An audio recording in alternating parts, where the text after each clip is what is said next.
Peak പടം ഒരു രക്ഷയില്ല അല്ലേ? ഒരു രക്ഷയില്ല. എക്സ്പെക്ടേഷന്റെ അത്രയും തന്ന് നമ്മളങ്ങോട്ട് എഫക്ട് വിട്ടു പോകും. അതെ, ഞാൻ ബാക്കിയുള്ളവർക്ക് എന്താണെന്ന് ഞാൻ നോക്കില്ല. എനിക്ക് പടം കംപ്ലീറ്റ് വർക്കാ വെക്കണം. ഞാൻ ഉദ്ദേശിച്ചത് എന്താ, ഒരു കിണ്ണൻ ഇടിപ്പടം കാണുന്ന വിചാരിച്ചു. പൃഥ്വിരാജ് ആദ്യം മുതൽ അവസാനം വരെ ഇടിച്ചുകൊണ്ടിരിക്കും നല്ല ഇടി.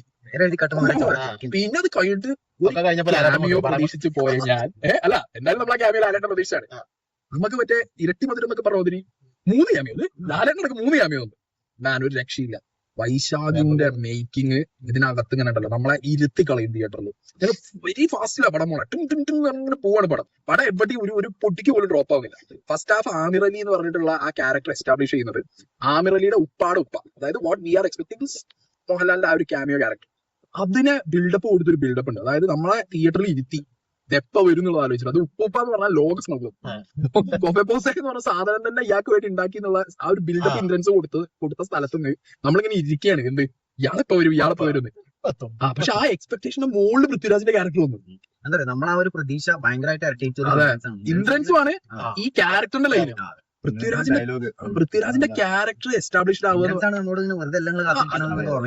അതിന്റെ മുകളിൽ എന്താ അറിയോ, ആ പടം നമ്മൾ അതുവരെ കാത്തിരിക്കേണ്ടത് വന്നത് എന്താ വെച്ചാ, പൃഥ്വിരാജിന്റെ ക്യാരക്ടർ ആമിർ അലിയുടെ ക്യാരക്ടറിന്റെ ഒരു എസ്റ്റാബ്ലിഷ് ചെയ്ത രീതി എന്ന് പറഞ്ഞാൽ, അതായത് അയാൾ ആദ്യം സ്മഗ്ലിംഗ് സെറ്റപ്പ് അല്ല, പിന്നെ അതിലേക്ക് ഇറങ്ങാണ്. സ്വർണം പൊട്ടിക്കുക, അതൊക്കെ നമുക്ക് വളരെ യൂഷ്വൽ ടേംസ് ആണ്. സോഷ്യൽ മീഡിയ ഉള്ളവർക്ക് സ്വർണം പൊട്ടിക്കുക സാഹചര്യങ്ങൾ ബാക്ക്ഗ്രൗണ്ട് ഉണ്ടെങ്കിലും മാറി ചിന്തിക്കുന്ന ആളായിരുന്നു സാഹചര്യങ്ങൾ എയർപോർട്ടിൽ നടക്കുന്ന കുറച്ച് കാര്യങ്ങളല്ല പാർട്ടി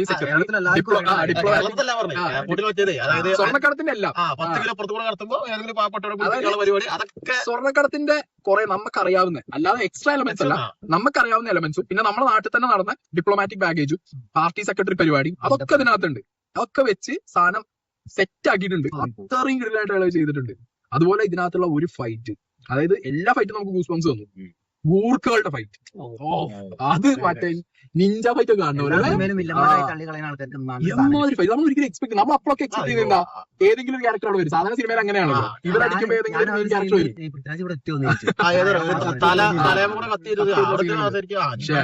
അവരെന്ത് സാധനങ്ങളാണ്.